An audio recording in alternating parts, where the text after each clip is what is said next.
My name is Julia, and I'm a single mom from a quiet suburb in Ohio. The kind of place where everyone knows your business but pretends they don't. I've worked as a nurse for over 20 years, patching up strangers while trying to keep my own family from falling apart. My son, Kyle, was my everything after his dad left us when he was just a toddler. I raised him on my own, through scraped knees, school plays, and those awkward teenage years. But nothing prepared me for what happened last month. It started with a phone call that shattered my world. Kyle, my sweet 18-year-old boy, had been in a car accident. The police said he'd been drinking. Drunk driving, they called it, like it was just another statistic. Thank God it was mild. He rear-ended a parked car. No one hurt but the vehicles.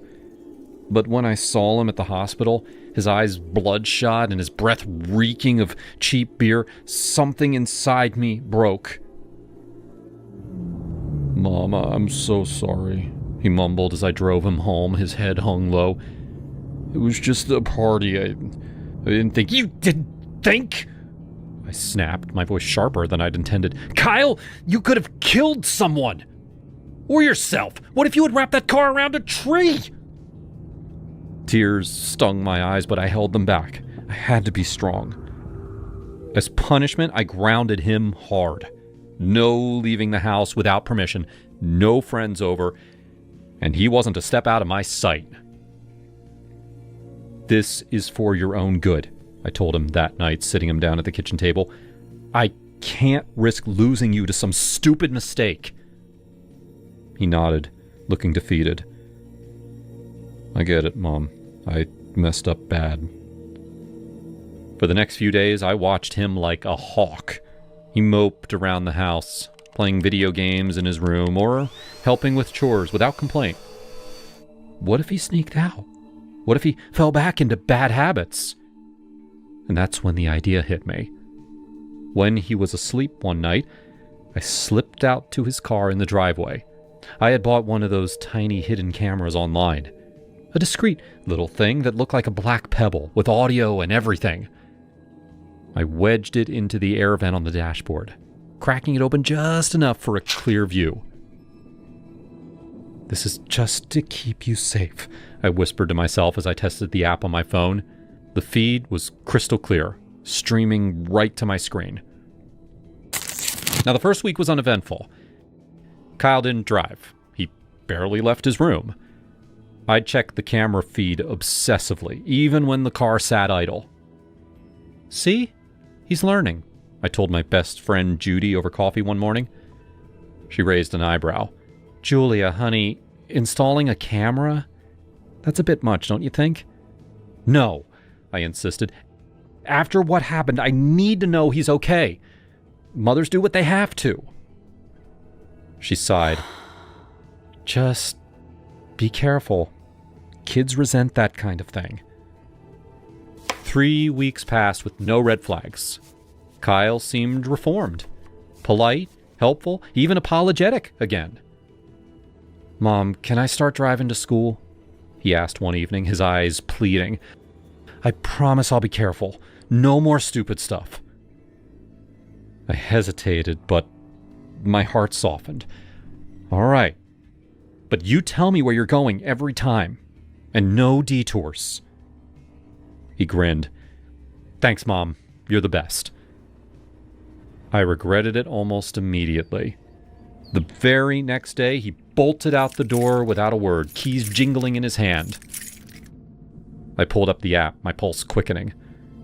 He was heading to his girlfriend's house, Chloe, that bubbly girl from his class who had been around since junior high. It was her birthday, I remembered belatedly.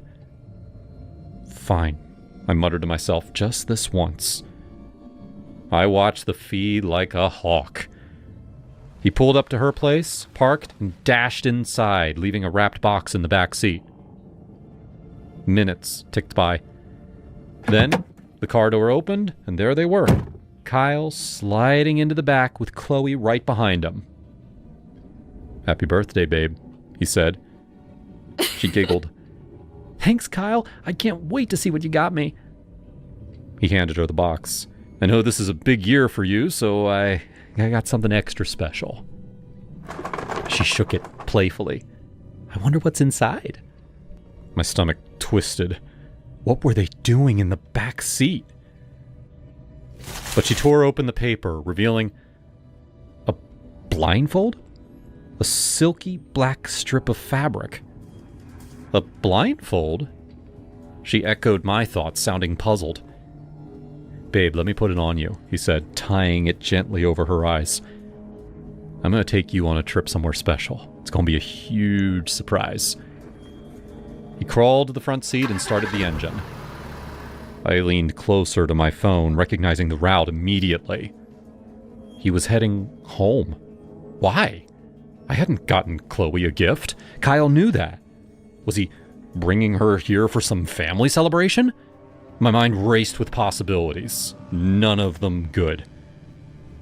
The car crept up our driveway. I heard the engine cut off. Okay, babe, are you ready? Kyle asked, his tone excited. He hopped out, opened her door, and slid off the blindfold. Chloe's face lit up with a grin. Take my hand. Let's end her together. End her? My blood ran cold. Chloe nodded, locking eyes with him as she slipped a hand into her pocket and pulled out a knife, a sharp, gleaming blade that caught the afternoon light. Oh God, I whispered, frozen in my living room. They were coming inside. For me. Mom, I'm home, and I brought Chloe with me, Kyle called cheerfully. My legs felt like lead, but I forced myself to the door. I opened it, trying to smile. Hey, kids. What's... Chloe shoved me hard, sending me stumbling back to the couch. I collapsed onto it, trembling as she towered over me, knife raised. Please, I begged, my voice breaking. What are you doing? Kyle, stop this! But Kyle just stood there, watching. And then suddenly he burst out laughing. A deep belly laugh that echoed off the walls. Chloe joined in, dropping the knife to the floor with a clatter. It was plastic. A cheap toy from some dollar store. Gotcha, Mom. Kyle wheezed, doubling over. Oh, man, your face! Chloe high-fived him, still chuckling. What a pathetic mother you have, Kyle. Seriously? Spying on your own kid? We found the camera days ago. I sat there, heart pounding, tears streaming down my face. You knew? Of course we did. I'm not as dumb as you think. We planned this whole thing to teach you a lesson.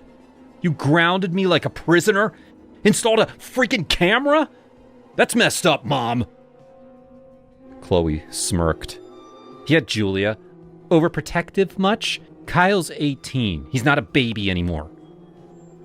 They turned and left, slamming the door behind them. I heard the car peel out of the driveway, leaving me alone in the silence. That night, I cried myself to sleep. How had it come to this? I'd only wanted to protect him, but I'd crossed a line. The next morning, Kyle came back alone, looking sheepish. He sat on the couch beside me. Mom, about yesterday. I looked at him, my eyes puffy. It's all right, Kyle. I love you. I removed the camera that day, tossed it in the trash. No matter what, I love my son.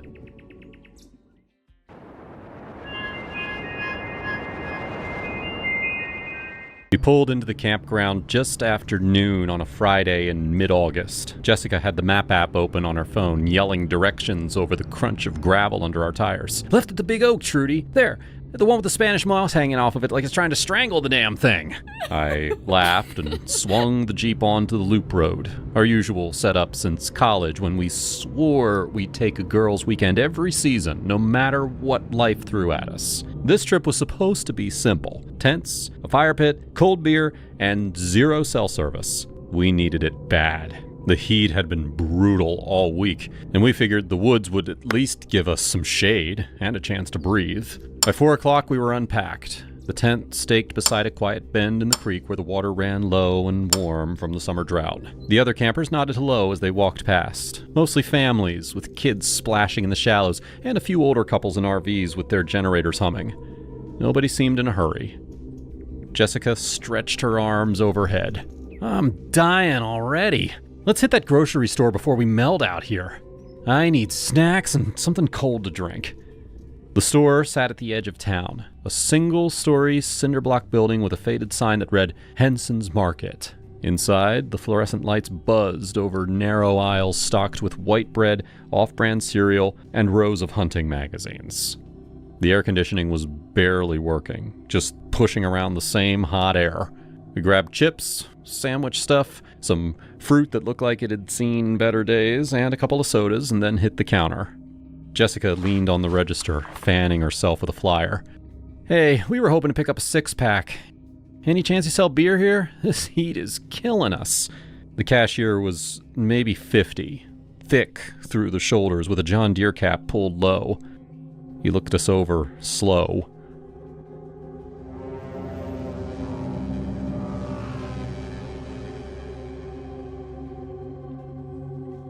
The silence stretched long enough.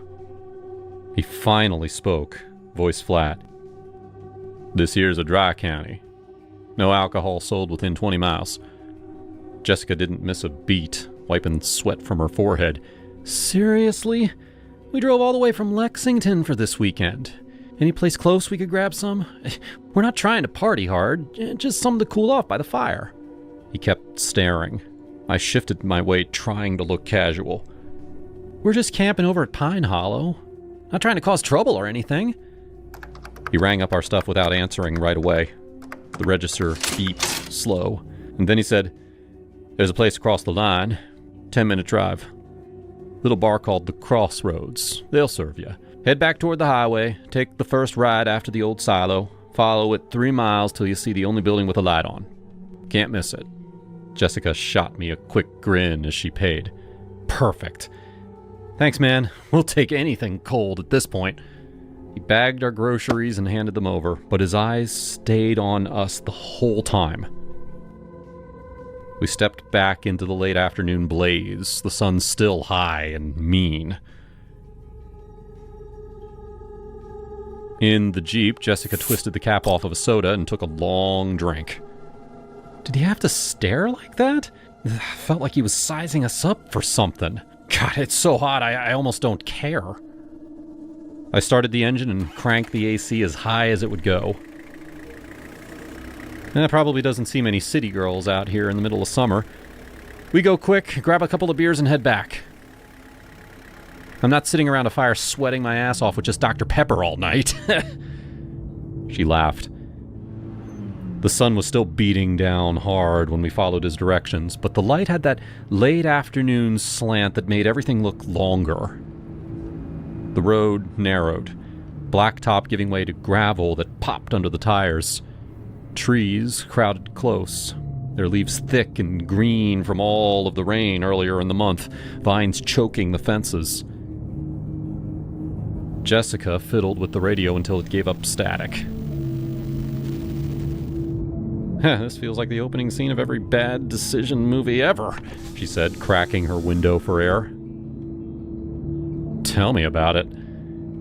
I kept both hands on the wheel, the steering wheel hot under my palms. Remember that time in Gatlinburg when we almost hiked into that sketchy trail because some guy at the gas station said it had a waterfall? She snorted. Yeah, and it was just a sewage pipe. Good times. At least it wasn't this humid. Headlights weren't even needed yet, but the building still appeared sudden when the GPS said that we had arrived. No neon, no sign at all. Just a low, concrete block structure set back from the road. Windows bricked over solid. One bare bulb burning above a screen door that hung crooked on its hinges. The lot held 3 pickups and a rusted van. No other lights anywhere. The woods pressed right up against the walls like they were trying to swallow the place whole. I coasted to a stop 20 feet away. We sat quiet, windows up now. A low thump of bass came from inside, muffled. And once, a man's laugh cut sharp through the evening air. Nothing else. No voices, no clink of glasses, no Friday night energy that you'd expect from a bar in the middle of nowhere. Jessica turned to me, her face serious. Trudy, I'm getting that gut feeling. The one that says, turn around right now. Same, I admitted. I reversed slowly, keeping the building in the mirrors until the road curved. Neither of us spoke much on the drive back. When we finally pulled into the campground, the fire that we had started earlier had burned down to coals under the heavy trees. We rebuilt it, cracked open the sodas, and roasted hot dogs like nothing had happened. But we both kept glancing toward the tree line as the sky turned that deep summer purple. The next morning we slept late, the sun already beating down on the tent walls and turning the inside into a sauna when we crawled out. A couple of local women were brewing coffee at the next site over. They waved us over, their faces shiny with sweat. "Y'all look like you could use some real caffeine," the taller one called. Her name was Darlene. Her friend was Carla. We joined them, mugs in hand, fanning ourselves with whatever we could find. Jessica started it easy. "So, what's the deal with this county? We tried to find beer last night and ended up on some wild goose chase in that heat." Darlene's smile faded. "Where'd you go?" I described the directions, the bricked-up windows, the single light bulb. Carla set her coffee down hard on the picnic table. "That ain't no bar. Never has been." Jessica laughed once, nervous, swatting at a mosquito. "Well, what do you mean?" Darlene leaned in, voice slow, even though no one else was close. "That building's been empty for years. Used to be a feed store back in the 70s. Folks around here know to stay clear after dark. Trucks pull in, trucks pull out. Sometimes you hear screaming. Sheriff's been out there twice that I know of, but nothing ever sticks. Girls from out of town disappear sometimes. They say it's runaways, but we know better. Especially in summer, when tourists come through looking for a cold drink." Carla nodded, her eyes serious. "My cousin's friend went missing 2 summers ago. Pretty girl, about your age. Last seen asking for directions at Henson's Market. Same story, dry county, go to the crossroads. They found her car 2 counties over. Keys still in it. No body." My stomach dropped like a stone. Jessica's face had gone pale under her sunburn. The cashier sent us there on purpose?" "Wouldn't be the first time," Darlene said. "Some of those old boys at the store got family ties to whatever's going on out there. They spot 2 women alone, figure you're easy pickings. You're lucky you listened to your gut. A lot of girls don't make it back from a trip like that." We sat with that for a minute, the cicadas already screaming in the trees and the creek gurgling nearby. Jessica finally spoke, her voice steady but quiet. "We almost went in. We sat there joking about how it looked like a deliverance, and then just left. I can't stop thinking about it." Carla reached over and squeezed her shoulder. "Good. You did good. Trust that feeling next time, too.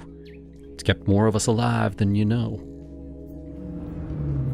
We left the next morning earlier than planned, and we never went back to that county. Not once.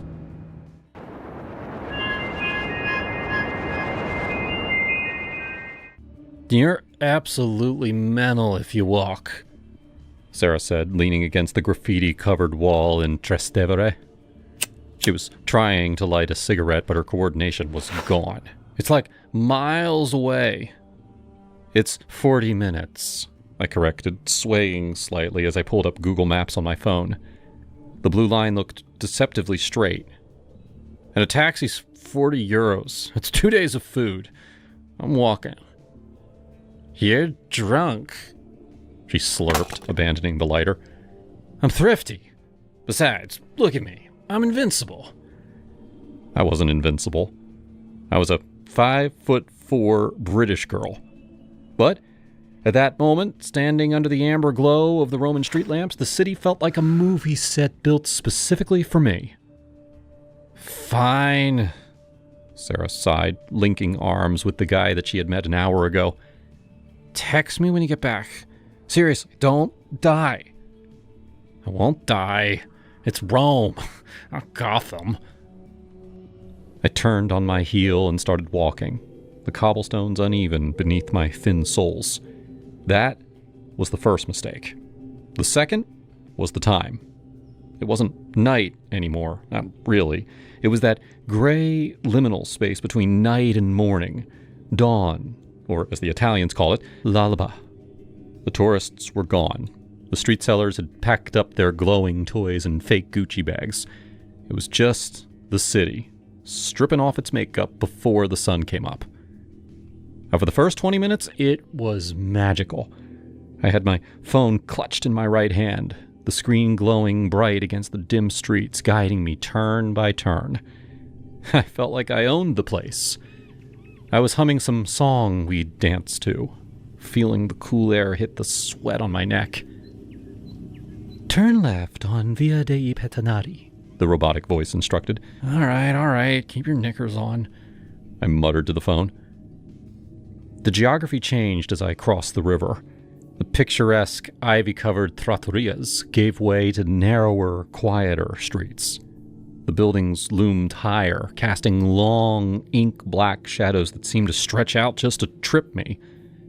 The alcohol was still humming in my blood, a warm blanket keeping the paranoia at bay. In my head, I was safe. I was just walking home. But the silence was heavy. In London, or back home in my gritty industrial town, silence is a warning. It means everyone has gone inside because something bad is about to happen. Here, I mistook it for peace.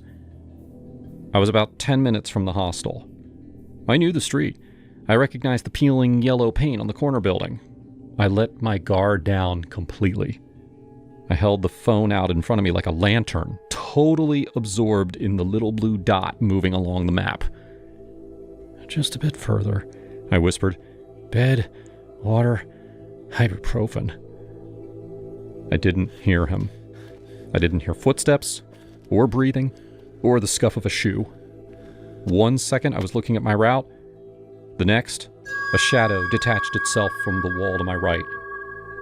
It happened with such casual violence that my brain couldn't process it.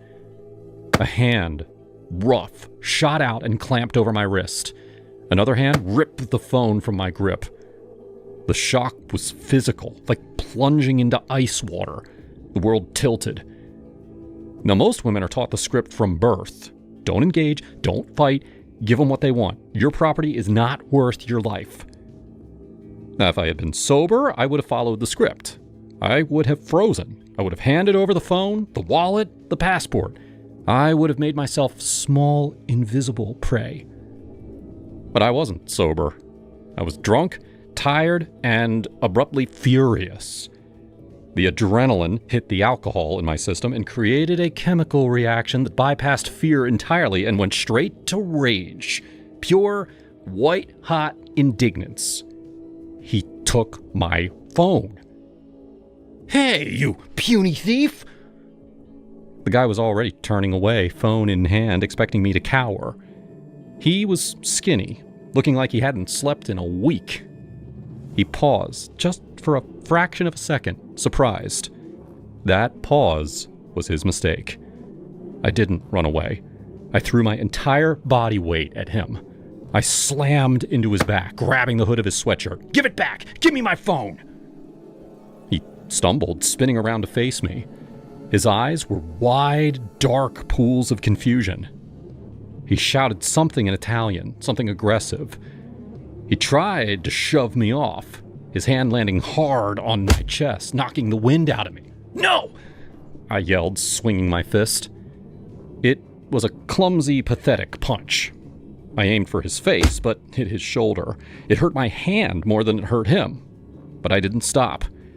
I kicked out, my sandal connecting with his shin. "It's mine!" I was crying now, but they were angry tears, hot and frustrating. "You can't have it! Give it to me!" He looked at me, really looked at me. He looked at the phone in his hand. Then he looked back at me, backing away, his hands coming up in a defensive gesture. Okay, basta, crazy." He didn't run off with it. He didn't pull a knife. He didn't hit me back. He thrust the phone out, practically throwing it at me. I fumbled, catching it against my ribs, my breath coming in jagged, painful gasps. "Take it! Via! Go!" "Yeah, you better run! Don't you dare touch me!" He disappeared down an alleyway, shaking his head. I stood alone in the street. The rage evaporated as quickly as it had arrived, leaving a cold, trembling void in its place. My knees turned to water. The alcohol, which had just served as liquid armor, suddenly turned into nausea. What did I just do? I had just attacked a mugger in a deserted street in Rome. He could have had a knife. He could have had a gun. He could have dragged me into that alleyway and done things that would make losing a phone seem like a blessing. "Oh, God," I whispered. I didn't walk the rest of the way. I ran. I ran with my sandals slapping loudly against the stone, my heart hammering a frantic rhythm against my ribs. "Don't look back. Don't stop. Just get to the door." When I saw the hostel sign, I almost collapsed with relief. I punched the code into the keypad with shaking fingers. Wrong the first time, right the second. The buzzer sounded, and I threw myself inside, the heavy door clicking shut behind me. The sound of the lock engaging was the sweetest thing I'd ever heard. The lobby was empty. The night porter was asleep with his head on the desk. I tiptoed past him, my breath hitching in my throat, and pressed the button for the elevator.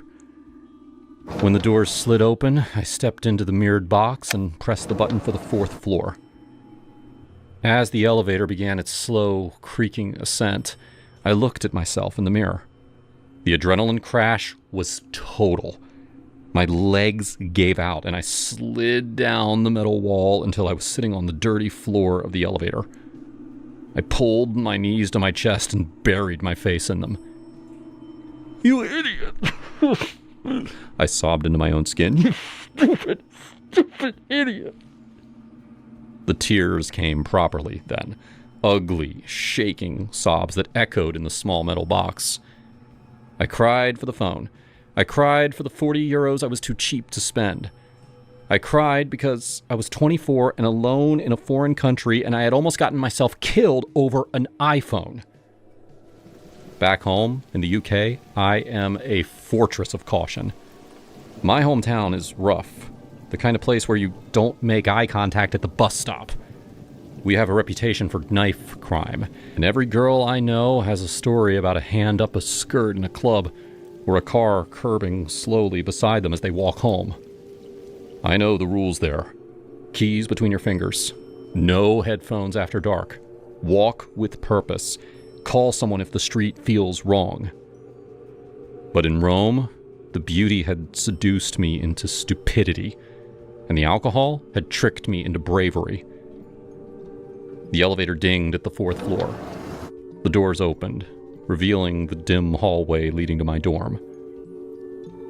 If I wasn't drunk, I whispered to the empty elevator, I would have let him take it. I stood up, my legs still trembling.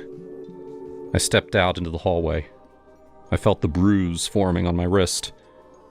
I checked the time. 5:42 a.m. "Hey!" A voice came from down the hall.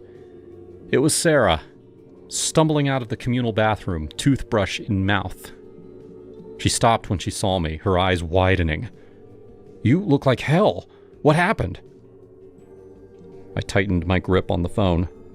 I walked. I just walked. Told you to take a taxi, she mumbled around the toothbrush, turning back to the room. Yeah, next time.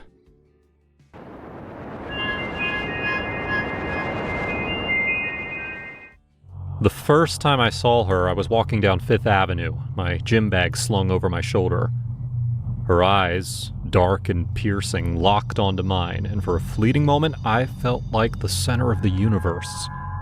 But when I looked away, all that remained was a sense of foreboding that clung to my skin like sweat after a grueling workout. They say you need to hit rock bottom before you can climb back up. For me, that moment came one cold January night. I just turned 30, and my reflection in the bathroom mirror revealed a face I no longer recognized. My cheeks were hollow, my skin sallow, and my eyes, once vibrant and full of dreams, were now dull and lifeless. I was tired of being ugly, single, and lonely, so I decided to change. I started working out religiously, paying close attention to my diet. Protein shakes, chicken breasts, and green smoothies became my staples. I took better care of my hair and hygiene, investing in expensive grooming products and following a strict routine. I forced myself to go outside more, pushing through the anxiety that clawed at my chest. Slowly but surely, I began to see progress. My muscles grew firmer, my skin cleared up, and I no longer recoiled at my reflection. But despite all my efforts, the self-loathing never fully dissipated. I was still ugly, at least in my own eyes. Yet I didn't hate myself as much as before. Baby steps, I told myself. One day, after an exhausting session at the gym, I decided to treat myself to a coffee from the new cafe that had opened across the street. As I stood in line, I noticed a woman sitting alone by the window. Her presence was magnetic, and I couldn't tear my eyes away. She was beautiful in an unconventional way, with sharp features and an air of mystery that intrigued me. When our eyes met, it felt like a jolt of electricity shot through my body. She smiled, and I awkwardly returned the gesture before quickly looking away. I picked up my coffee and headed toward the door, but her voice stopped me. "Hey, you look like you could use some company," she said, her tone light and inviting. I hesitated for a moment, then nodded. Sure, why not? Her name was Eva, and from the moment we started talking, I was captivated. She had a way of making me feel seen, truly seen, in a way no one else ever had. Over the next few weeks, we met regularly. Our conversations flowed effortlessly, and I found myself opening up to her about things I'd never shared with anyone. One evening, as we sat in a dimly lit bar, Eva leaned in closer. "You know, there's something different about you," she said, her eyes searching mine. I chuckled nervously. "Different how?" "There's a darkness in you, but also a strength. It's like you're fighting something, and I can't help but be drawn to it." Her words sent a shiver down my spine. She was right. I was fighting something, but I couldn't put it into words. Not yet. Instead, I shrugged it off and changed the subject. As our relationship deepened, I started noticing odd things about Eva. She had a way of disappearing for days without explanation, and when she returned, there was always a haunted look in her eyes. I tried to ignore it, convincing myself that everyone had their secrets. Then came the night that changed everything. Eva and I were walking through Central Park, the air crisp and the city lights casting eerie shadows on the path. She seemed unusually quiet, her gaze fixed on the ground. "Is everything okay?" I asked, gently squeezing her hand. She looked up, her eyes filled with a mixture of fear and determination. "There's something I need to tell you," she whispered. "Something you might not understand." Before I could respond, a figure emerged from the darkness, lunging at us with a knife. Instinctively, I pushed Eva behind me and grappled with the attacker.